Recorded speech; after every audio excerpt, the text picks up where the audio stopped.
With all the feel-good vibes around the 2021 Minnesota Fighting Vikings and the offseason and training camp and parts of preseason, to have that week one game just ripped from you after playing so poorly in the first half, it's easy to be jaded and forget that this is not a sprint, it's a friggin' marathon. 17 games is a lot. And I just want to give people an ounce of hope, just a little bit of hope going forward, because I think a lot of people are Eeyore right now. Here we go, same old sorry ass Vikings. It's gonna be 0-2, 0-3, 0-4, 0-17. Tank for Desmond Ridder, tank for Sam Howell, whoever.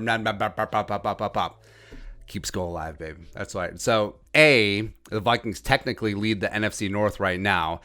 Since the Vikings lost an out-of-conference game, in-conference record is a key tiebreaker. Plus, the Bears, Lions, and Packers all lost to NFC playoff contenders in the Rams, Niners, and Saints, respectively. So that's a pretty big deal.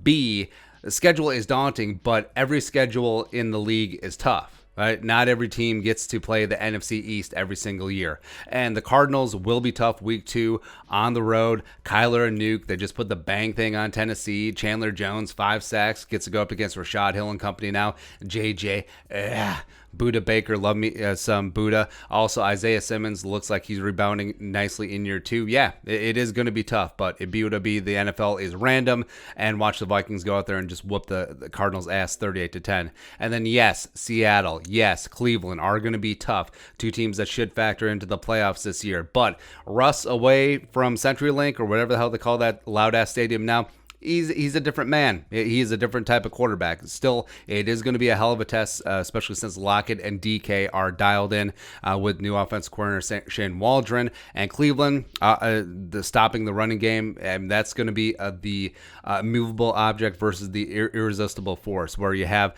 Nick Chubb and Stefanski and that offensive line, which is the best in the league, up against we got the meats. But both games, like we said, are at home at USB. Crowd noise is going to be a major factor this year after it wasn't last season. Vikings fans are amongst the loudest in the league, if not the loudest, plus US Bank Stadium playing the Immigrant Song 17 times. Love me some Zeppelin. And then you got the Lions and Panthers. Games are eminently winnable, and if you get to the bye at 4-2, great. 3-3, 2-4, it is not the end of the world. Then after the bye, Cowboys, whatever. And then the Vikings, tough stretch, have 4 out of 5 games on the road. 3 of those games are extremely tough. You're at Baltimore. I mean, we'll see if Lamar actually can get a passing game going. Maybe Rashad Bateman will be back by then. The Chargers, since Justin Herbert actually has protection now, they're going to be a tough out. They got the Niners. Trey Lance will probably be starting by then. And then you got the low-energy Detroit Lions. Then you got the Steelers Thursday Night Football before at Bears Monday night. Basically a mini bye in there. And plus, the greasy, grimy Green Bay Packers, where Rodgers may have quit by then. Just show up at USB. But the facts are that the Vikings have 3 out of their last 5 games at home. 5 division games after the bye, so you love that as well. And also the Rams and the Niners could have playoff seeding implications. And I always want to settle it on the field, where yes, you are going to play good teams, but you get to decide, hey, we're going to take our chances out there. We're going to see best versus best, who's going to come out on top. And guess what? You get a little bit of momentum. Instead of beating up on a bunch of slappies, you come in and you beat a good-ass team. That provides a lot of momentum, a lot of confidence for that locker room going forward, and you can certainly go on a run.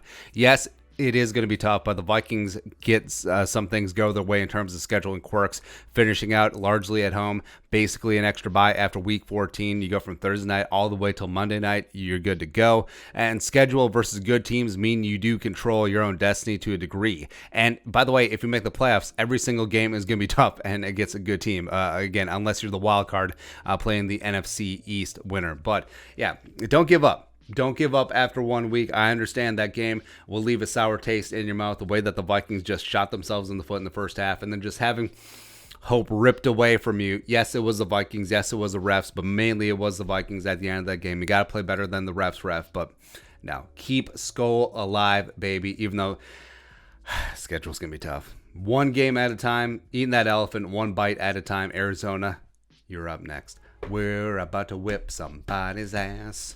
But your thoughts, Viking schedule, don't sweat it. Let us know in the comment section below. Subscribe for daily Vikings takes. Want to support that work, pull us on the Venmo. Until next time, Skull, production value.